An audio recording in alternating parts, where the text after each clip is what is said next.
Welcome to another episode of The Breakdown. Now, I know some of you are probably looking at the title of this episode and they're going, "Oh, are we talking about the trans stuff again?" And the answer is, fuck yeah, we are. And the reason why I say that is because what's happening in the province of Alberta, while it is initially, he said, cautiously happening to a very small demographic, make no mistake, what we are talking about happening in the province of Alberta is the revocation of rights for a group of people, the removal of human rights for a group of people. We're talking about the revocation of healthcare rights. We're talking about the revocation of parental rights and parental choice rights. So all of the things that the UCP have said that they are passionate about protecting, they're passionate about protecting as long as you look a certain way, act a certain way, and fit a certain norm. Otherwise, they're coming for you. And that should be something that gives everybody some alarm. We know the policies are coming at the end of September, October, who knows exactly. But to bring the conversation back as Calgary heads into Pride, as we're seeing Pride celebrations across the province, we're going to restart the conversation on our show at the very least. And I'm so excited to have the guest on. I'm going to laugh inappropriately so much today. I'm so excited to have the guest that we have today because we are joined today by Dr. Victoria Bucholtz, and I didn't German the name very well. I apologize for that in advance. Who is a performer of, I think, everything, I think is a pretty safe statement.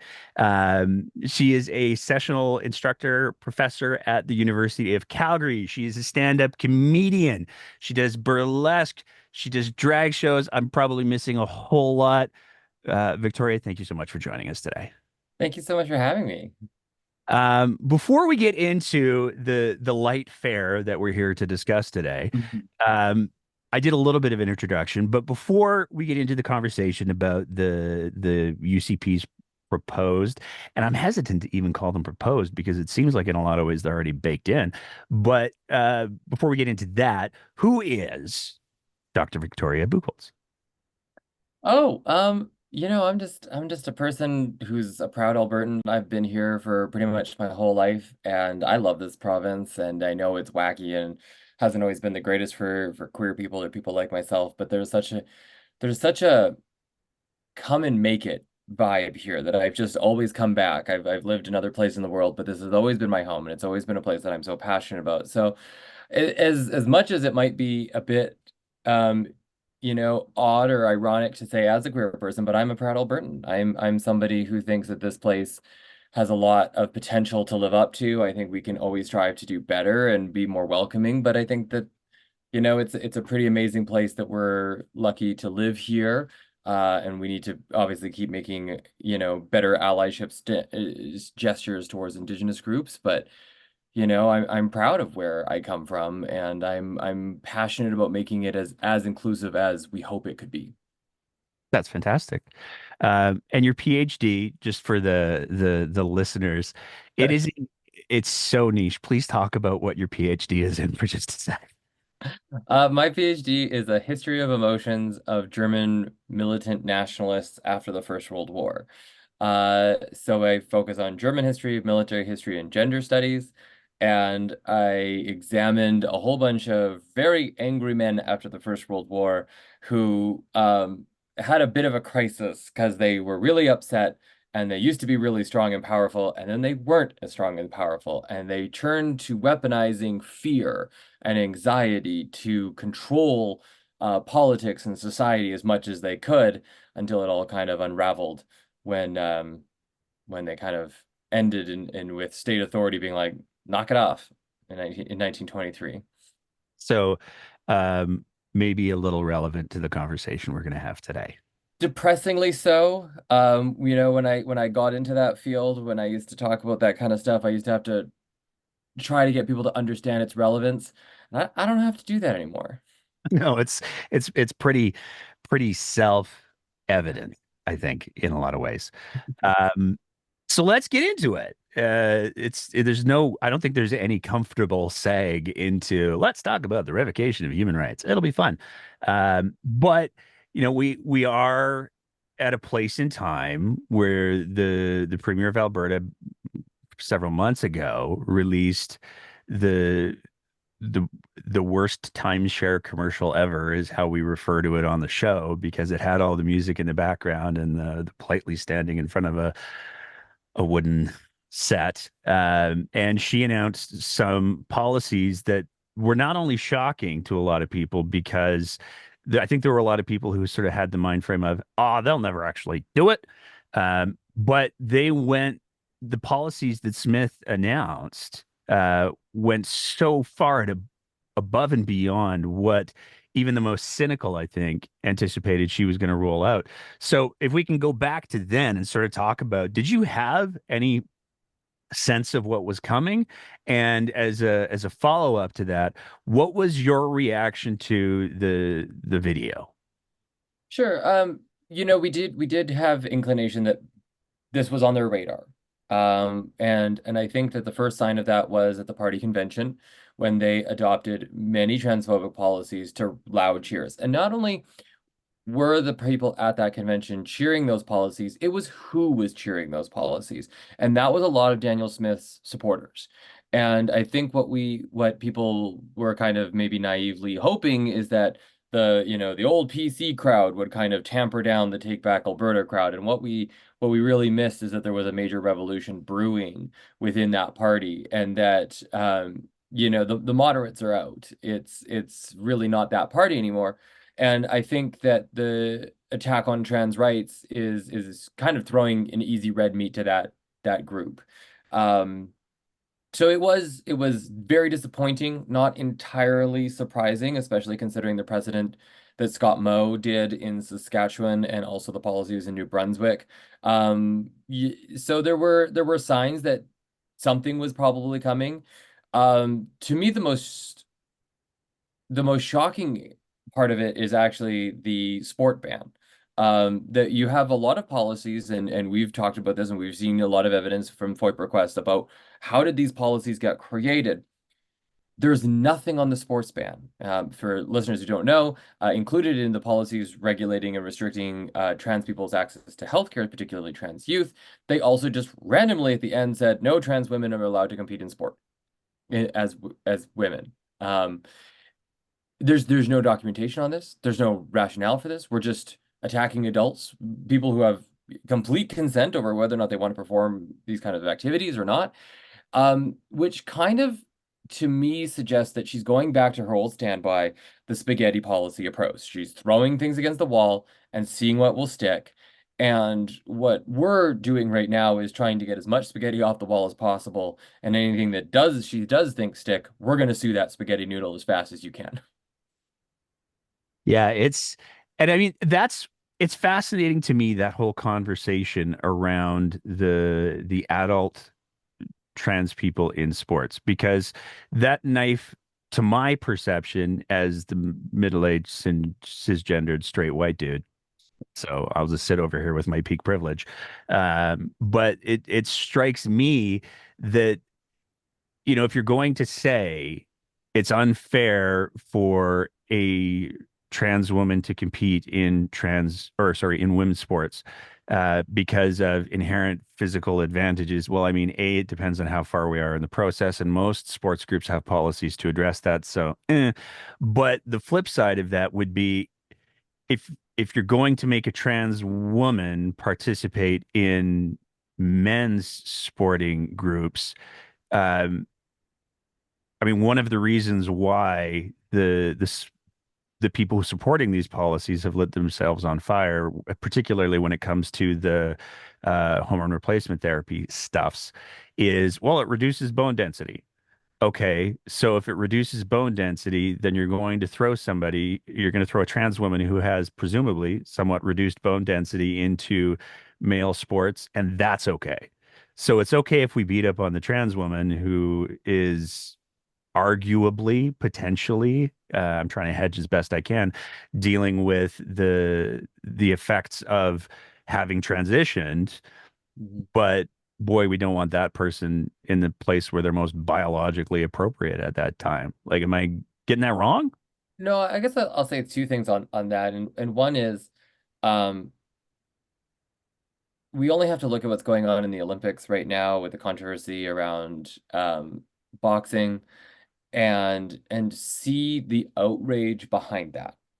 And then you also combine that with the outrage of parental rights.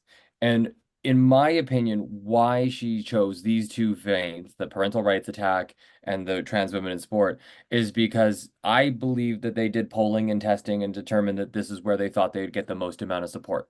And they're like, this is something we can do to push back trans rights, which will make Takeback Alberta followers happy.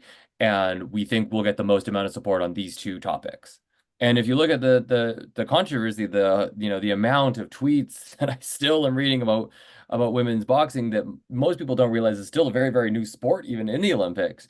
I think they are tapping into this outrage that people have farmed, and it's misguided. Because the other thing I'll say is, I have been an athlete my entire life. I have been skating since before I could walk. I could stand up, and my dad had me on bob skates and a chair. So I've played hockey my whole life. I have skied in freestyle teams. I played rugby, football, hockey, you name it, I played it. I have pushed my body to its absolute physical limits. And when I started taking HRT, I noticed the effects immediately. I used to be able to run a 5K in under half an hour comfortably. And now my run times are way longer. I used to rip off 20, 30 push-ups on my toes, no problem. Now I do 10 on my knees and I'm like, that's a pretty good day. Like, you just don't keep the muscle mass that you ever had. You don't keep the bone density.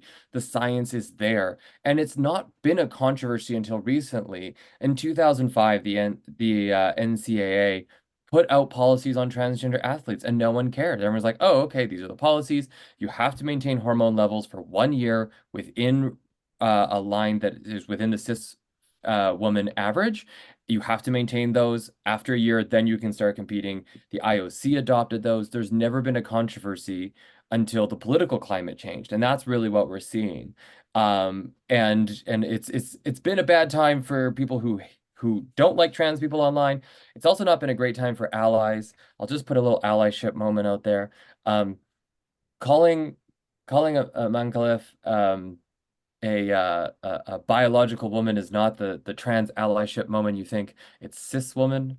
Am I like a mechanical woman or a bionic woman? No, I'm also a woman. We're all biology. Like that just cis woman is the term we want to use. It's there, use it. That's what they're trying to say. Um, and so I think it's just outrage farming, really. And you see it with the federal Conservative Party that they're kind of doing the same thing. They're light on topics that people really want to talk about. And I think what they're going to find out really quickly is that this is a loser. This is a losing issue. I think back to last year when Fox News did a poll of their viewers and found out that 1% of them cared about trans issues. Like, you can't stack the deck anymore in their favor, and the trans topic was just not interesting even for people who regularly watch and consume Fox News. They're not interested in it. And I'm hoping that over time we can discipline political parties to say that human rights are not a ballot box issue. Let's debate a corporate tax rate. Let's debate a hospital. Let's debate a bridge. But whether or not someone gets access to health care, we don't need politicians in the doctor's office between a patient and a doctor. We just don't need it. And Danielle Smith is not a doctor. Yes, I use her chosen name. I'm happy to respect her chosen name and pronouns. And I'll do the same. I have a harder time doing it with Jeff from Calgary, Pierre. Sorry. Yeah, I know he doesn't like being called Jeff. Sorry, Jeff. I find it wild with I mean, you raise a really important point of the politicians in the medical spaces. And I think that one of the things that was so striking for me about the video was this is a premier who rode to power saying politicians shouldn't be able to tell people how to make their health choices. And one of the first things that she does is go, okay, but what if I told you how you have to make your health choices? What if I told you how you have to make your health choices for your kids? That's cool, right? Like the dissonance there is just mind-boggling to me. Well, yes, and I think there's two things at work there. And one is we know that Daniel Smith is a very opportunistic political operator. She's crossed floors when it's been convenient. You know, you can compare Danielle Smith to her own words and they don't ever match up. You look at Danielle Smith 2015, look at her now, they're usually diametrically opposed positions. So what we have to do is stop taking her at her face value and say that this is a person who we know will say what is politically beneficial in the moment. So trying to catch her in her own words doesn't really matter because she's only going to do what matters to her in that moment. So we have to judge her based on exactly what she's doing now. The other thing is that Takeback Alberta is in many ways a fascist group. The things that they advocate for, the idea that people are different and that some people are better than others and those people should be given power and privilege over others is a core tenet to fascism. And so if we understand that Takeback Alberta, that operates on fascist principles, is the driving body in many ways behind the current conception of the UCP, we have to understand that fascism fundamentally is not a logic-based movement. We can't reason our way through it. There's no magic argument that our side can ever come up with that will just make them all just, oh, you got us, and you know what, you get rights. There isn't a magic button like that. It is instead an emotional movement. It needs to feel right. It needs to feel right that trans women are a threat. It needs to feel right that our kids are in danger. It needs to feel right that, what's going in your body. And as long as as they can play those emotions, it gives them an incredible amount of political malleability, we can say, because they're not really bound by logic. They're bound by, does this resonate emotionally with my audience? And that's an important thing going back to classical fascism in the 30s and 40s, is it just needed to feel right. A lot of people who went to rallies in Germany in a certain time period can't tell you what was said, but they can tell you what it felt like. It felt like support, unity, gathering. But it doesn't feel like that for the people who are on the other side of those policies. And though we are just 0.9% of the population in Canada, we have a big target on our back because I think I think conservatives have tapped into an emotion that a lot of people feel. And a lot of cis people who don't know trans people will hear things about trans people and say, well, that's kind of weird. Until you meet a trans person and you're like, oh, that's what you are. That's who you are. You're just another person. You're just, oh, this is how you feel. Okay. And it's fine. But there's that initial moment when you see something new, when you hear about something new and it sounds confusing, that you're kind of a little questionable about it. You're a little taken aback. There's a moment of doubt or hesitation, maybe even bewilderment if you never experienced that. And that's the moment that they're weaponizing, is they're latching onto that and saying, and that's a danger and it's going to get your kids. And what if? And they prey on people's fears, which are natural, that we need to overcome and say, no, no, no, no, no, those are baseless fears. Here's the reality. Let me show you what's really going on and why this is not an issue that you've been told it is.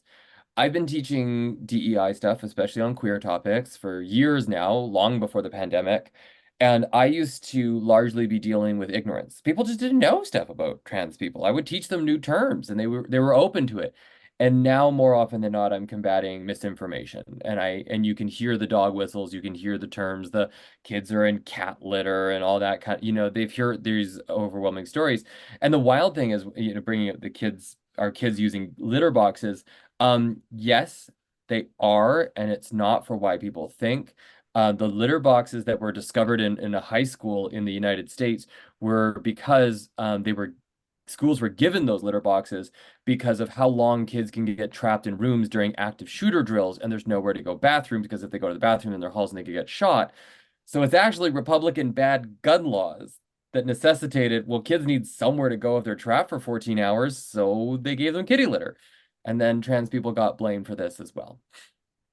Yeah, I'm so glad you brought up the kitty litter piece because that one still just whenever people are like, "Oh, they're putting it in the classrooms because kids identify as cats." And no, they're putting it in classrooms so kids don't get lead poisoning.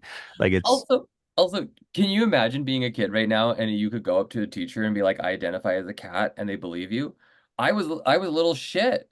I would do it. I would be telling these teachers that I address, oh yeah, I identify as this. You better go make some crazy accommodation just to see what they would do. Like these conservative teachers are lighting their hair on fire with concern and worry, and they don't think that these kids might ever want to gas them up. Like get it, kids, go for it. Make them look ridiculous because the kitty litter box story is absurd when you actually stop for a second and think about it. One of my proud parenting moments in my life was when these policies were first announced. My eldest came and said, I'm going to identify as something different every single day just to crash the system. And I was like, oh, I've raised you right. I have. Uh, Oh, I love civil disobedience is such a great way to mock absurd policies. And it's like, well, if you're gonna ask dumb questions, you're gonna get dumb answers. yeah. So and one other thing before we move on to we talked about the video, we talked a little bit about the policies before we move on to the air quotes consultation. One of the things that I want to just take a sec to highlight is you use the word fascism, and Mhm. there's a lot of people historically that have gone, oh, I don't know about that. And I think that there are certain terms that at certain times get overused. No Sure. question. People love to lean into the rhetoric. Mhm. Um, I myself, for the last, I mean, we've been doing the show for 6 years. But the first couple of years of the UCP government, people were using the word fascist, and my reaction was like, I don't know if we're there yet. I don't think we can say that yet. Mhm. And the people that I look to for, okay, is this that yet? Are the people who have the historical knowledge, or the people who are political scientists. And I think it's really important to highlight that it is not hyperbolic at this point to use that word. Dr. Jared Wesley has come out and used that word. We had and several other political scientists on the show who have said quite clearly that there is a creeping fascism that is in Alberta, period, full stop. And so if I think that we've crossed the threshold now comfortably, he said, to use the word as inappropriately as possible, that we are, there are elements of fascism for sure present in our provincial government. There are certainly fascist elements that are trying to influence the provincial government, and that's not hyperbole. And if we were to use any language short of that, then we would be doing a disservice to anybody who doesn't say like fascism, because if the house is on fire and you go, oh, maybe it's just glowing, and then five firefighters show up and they go, no, no, your house is on fire. You're like, no, no, it's mood lighting. Yeah. Then at a certain point, your house is just burnt to the ground. So Yeah, it's not steamed hams. It's not the Aurora Borealis localized in a kitchen. If you know the reference. Um, and I am a scholar of fascism. I study proto-fascism from 1918 to 1923 in Germany, which means that a lot of what I teach is fascism. And I've taught courses on historical fascism, on modern fascism. And I will say that Takeback Alberta absolutely displays fascist tendencies. A lot of their policies, their direction, their stated goals are clearly in line with fascist movements historically.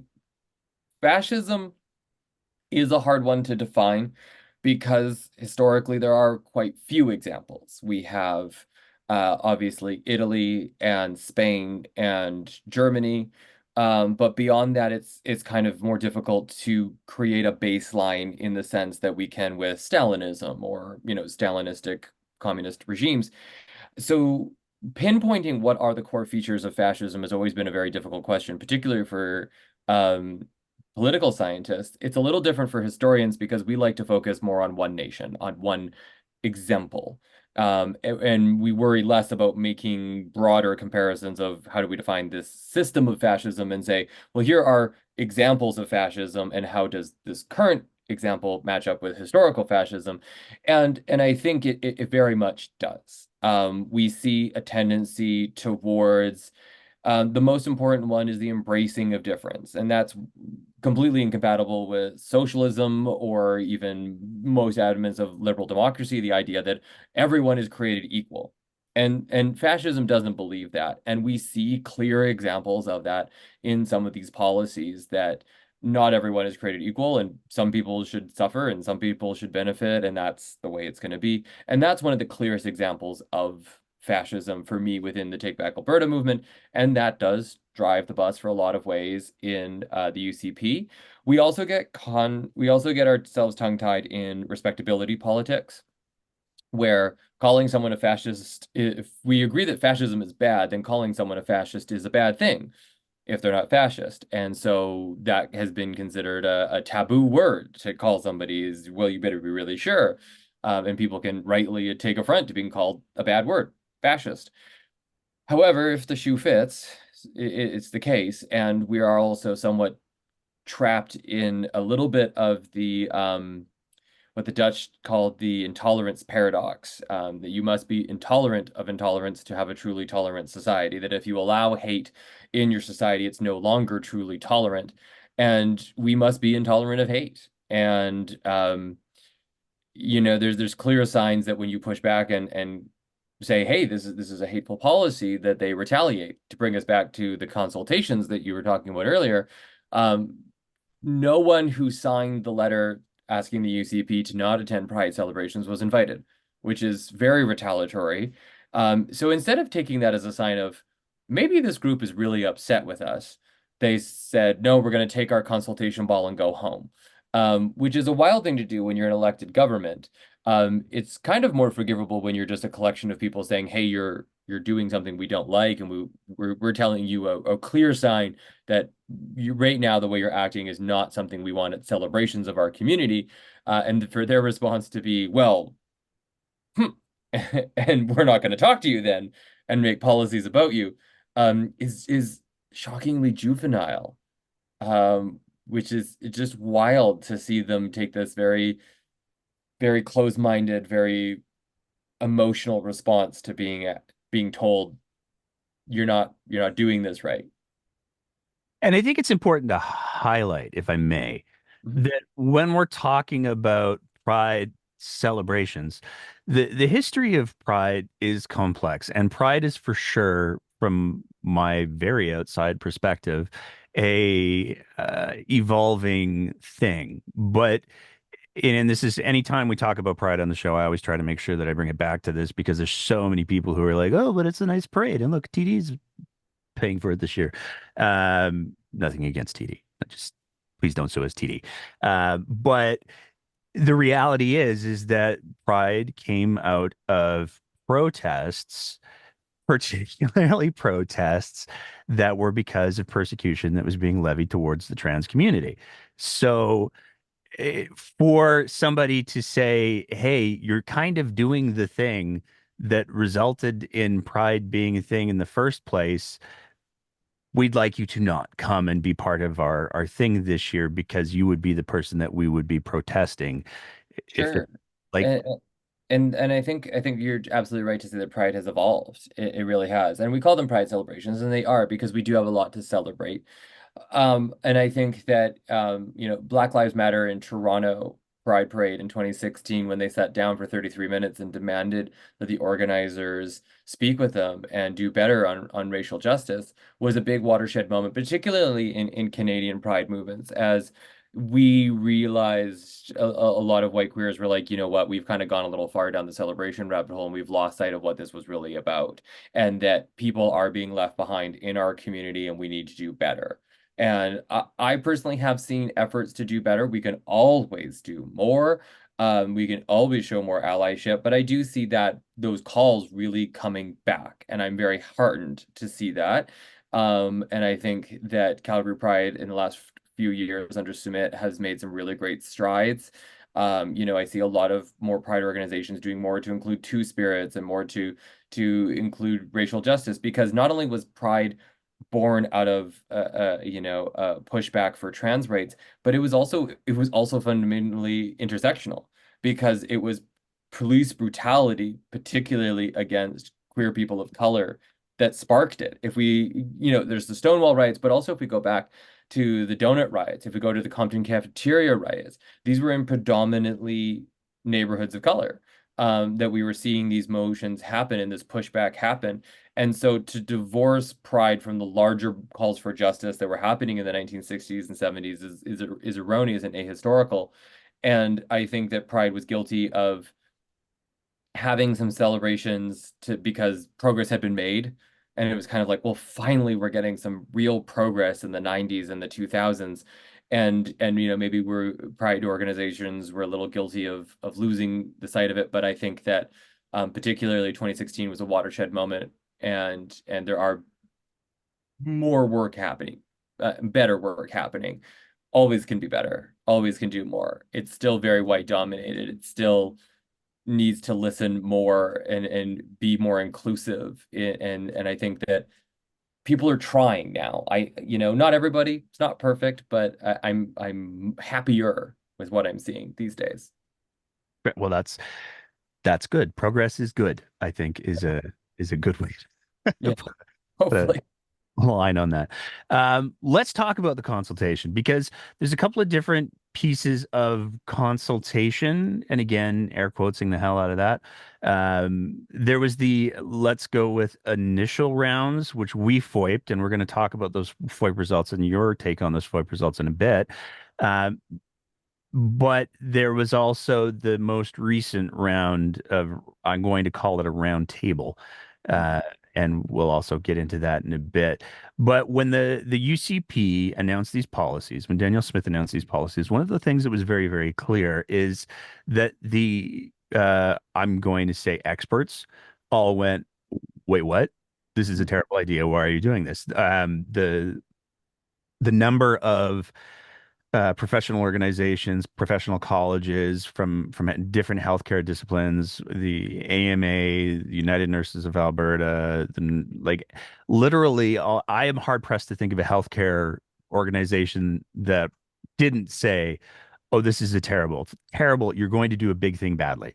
Um, but they decided that they were going to push ahead with their you have to sign an NDA and then we'll put you maybe on our list of people to consult. Some of them we legally have to. What was your sense of that process without getting into the FOIP results? What was your sense of that process from a public perspective? Did you have any For the faith in it first whatsoever? Yeah, the for the first. first round. Um, it was a lot of whispers. People were hearing confusing stories. Wait, are people being asked? Are people being talked to? What are they being talked to about? So there was confusion. Nobody knew who was being talked to. Nobody had a full sense of what the government was up to, which is a really weird way to do a public consultation, is to do it in secret. And that the people who were saying, wait, what's happening, were all members of major pride organizations and major trans rights organizations and major queer organizations in the province. And we didn't know. And that's the scary thing, is that the organizations of queer trans people had no clear vision of what was going on. We would hear little whispers, but that was about it. Somebody would say, yeah, somebody was asked to sign an NDA. Well, did they do it? We don't know. Um, it's only after the FOIP results came out that we kind of got a more clear picture of exactly what they were up to. But initially, after the policies came out, there was silence from the government, whispers within the community that maybe they were talking to somebody, and we were all kind of waiting to say, well, surely they'll talk to one of us, and they never did. Let's get into the FOIP then. Sure. So, um, we, for context, before I get your perspective on the FOIPs, for context, we submitted a FOIP a few months ago. I always turn back the clock like 3 to 6 months because that's how broken the FOIP system is right now. So it was a while ago we submitted the FOIP, and there were almost 700 pages that were pertinent to our question. And our question, in a nutshell, was what was the consultation process and what was the process to decide who got to be a part of that? Of that request, there were roughly 700 pages that were relevant. We got, I think, 97 that were heavily redacted. Um, and the other 600 or so, they just said, no, you don't get to see those because we have a long list of reasons that are entirely subjective and open to interpretation. And of course, as the person who files the FOIP, you have no way to say, I think that might be bullshit. So we're just sort of at the mercy of the records that we were provided, but we provided all the records to you. We've provided them to a couple of other people and groups as well, because subject matter experts are exactly that. So what did you take away from the FOIP results in regards to the consultation. And I'm gonna you don't have to answer it now, but I'm gonna throw it in for down the road. How would you have done things differently in order to get a quality consultation? That's the question you have to answer later. But start with, what were your takeaways from the FOIP? My first one was that this was a consultation of implementation, not a consultation of policy creation.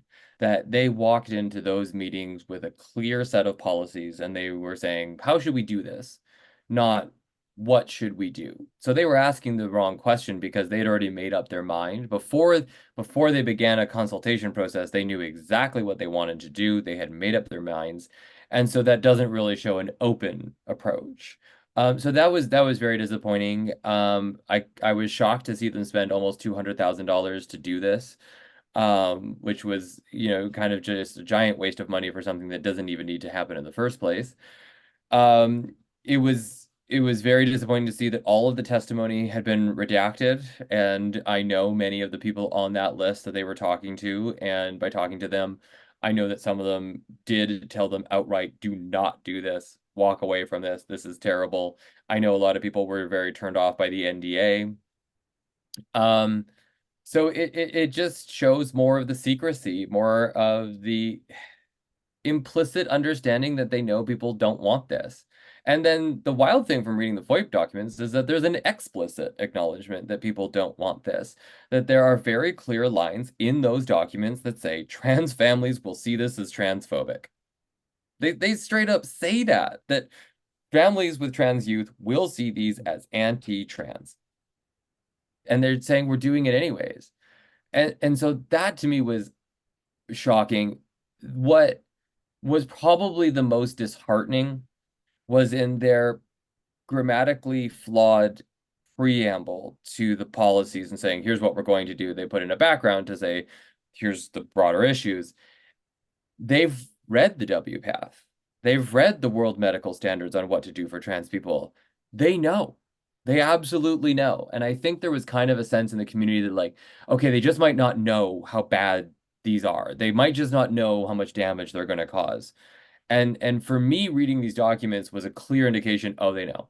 They know exactly what the medical community is saying to do, and they're saying, nope, we're going to make up our own minds. Them, not medical doctors, are just going to make decisions that feel right. And that was really scary to me, is that we kind of have lost hope that we can just educate them. This is an entrenched group that took the medical advice and said, my feelings say otherwise, which is wild for a group that is common for saying facts over feelings. That it was really the opposite. And what I would have loved to see instead is nothing. I would have loved to see the government completely stay out of this. I would have loved the government go and talk to a panel of trans health experts and say, what do you need to make trans lives better? How do we help? What do you need? That process should have been entirely driven by the medical community, and then those proposals should have been run by the trans community, the people who would be using those services, to say, does this work for you? And then the government should execute those as much as they are able to tap into that 4 billion surplus and make lives better. But that's not the process we saw. Instead, they had a discussion, presumably sometime in January, about what they were going to do. They announced the policies, and then they said, how do you think we should enforce these policies? Not, are these policies good? And they never really had a meaningful engagement with trans community. They did, however, know that the opposition was coming, and this is where it gets slimy for me. And they called out their pick-me's because trans people are not a monolith. We obviously have people who see things in different ways. And they went and found one or two token trans people who would come and say, I don't know about this, and maybe we should pump the brakes on this. And they found them, and they've brought them out for every round of consultation, the same people. The roundtable had the same people who were consulted earlier. And they use these two or three voices of queer people and the one trans girl who always comes out of the woodwork. They use those voices to override the entire rest of the community. They could only find three or four voices that said, oh, I don't know. They completely ignored the overwhelming vast majority of the trans community that says these policies are wrong. Stop. Please leave us alone. Let the doctors decide what we need. And Yeah. so it Sorry, was go it ahead. was that. Yeah. No, go ahead. I was just going to say, like, one of the things that was stunning to me about the roundtables is the insistence that these were people who were advocating on behalf of the trans community. And one of the things that absolutely floored me was there was video of somebody doing an interview with let's call it a brand new alt-right Her name's video. Elaine. Yeah. And the the language that she used was so political.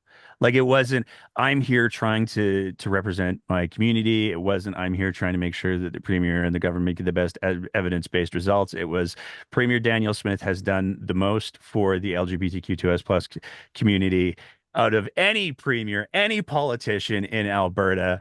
And the NDP had 4 years. They could have fixed trans healthcare. They didn't do anything. Danielle Smith is the one. Yeah, UCP. Like it was almost like watching, oh, this is what Donald Trump would say about this process. It's yeah, it's pretty tough to watch. In the States they have groups of the same 11 detransitioners that they fly around to every state that wants to ban trans rights. I guess we have ours here too. And I guess what I'll say is that she's perfectly fine to hold those opinions. She's perfectly fine to think that Danielle Smith is a transparent politician. Maybe that's because she lacks substance and you can see through her. But, she's entitled to her views. That's okay. But you got one or maybe two or three in the room that are agreeing with you. And then you have 250 people outside the room saying, please don't do this. They can only find a couple of voices where we can find thousands of trans people that are on the other side.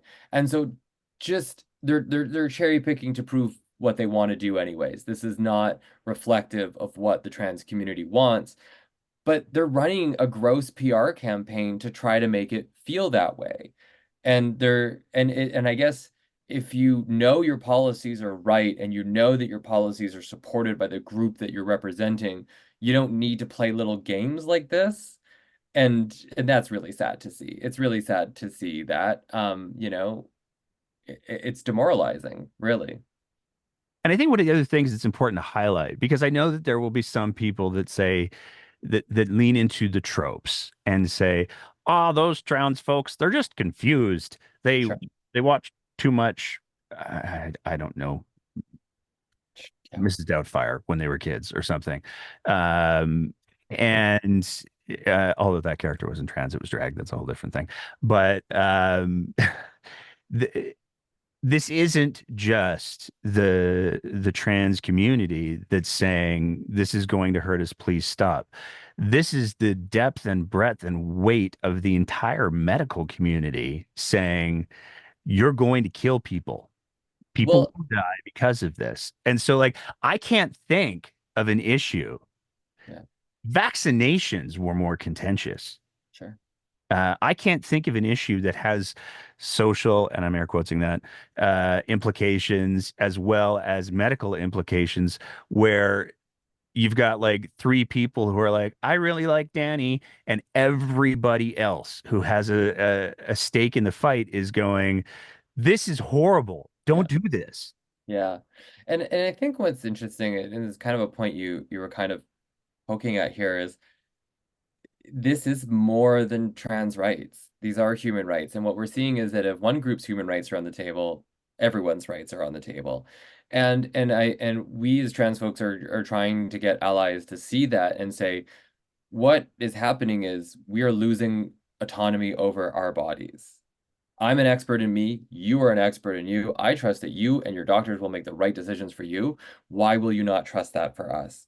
And and it's really sad to see. It's very scary because where does it end? It's not going to end with us. And we've seen that in the United States. We've seen that in the United Kingdom, that these attack on trans rights don't stop here.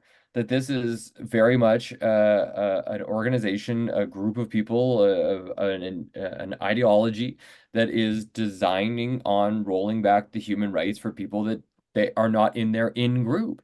And that will lead to attacks on gay marriage, as we're seeing in the United States. It will lead to reduced body autonomy as conservatives in Canada are, having little conversations again about abortion and things like that. Things that were, 5, 10 years ago, no, no, no, no, absolutely not. And now, there's a few think pieces throwing out there about maybe they should. And we're the canary in the mine. And if cis people think that it's going to stop here, it's absolutely wrong. And I do actually have to go pretty soon.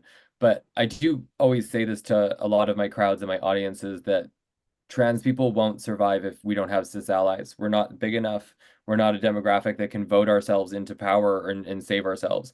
That we are only going to exist if trans allies step up and help us. And that's what I always say is, people ask me what can I do to be a good ally, and I always tell them the same thing, and that's ruin Sunday dinner. If somebody says something transphobic, if somebody says something homophobic or racist or ableist, stop it, check it, push back.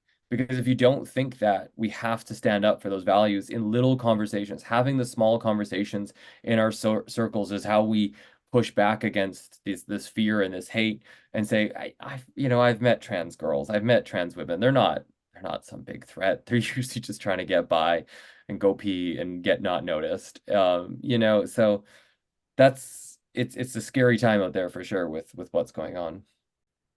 I know you got a bit of a hard stop coming up in maybe 45 seconds or so. So I want to give you the floor to speak in the broadest terms or the most precise terms, whatever you want to do in regards to these policies, in regards to how, I mean, ruining dinner, good. I think I do that almost always. But is there anything else tangible that you'd like to see people do? Is there anything else that you need? Like one of the things that I always try to interpret about allies is you don't get to call yourself an ally. It's something that other people call you. And if you're trying to say I'm an ally, I think you might have missed the point. But what can people do so people like you and the people in your community start to view them as allies? Well, there's a lot of things you can do to get into the fight. First and foremost is you can register with transactionalberta.ca. That gets you on our email list so you can find out about when we're holding rallies, when we're spreading information about our fight in the fall. The other thing you can do is you can sign Queer Momentum's petition. That's the federal organization that is providing support.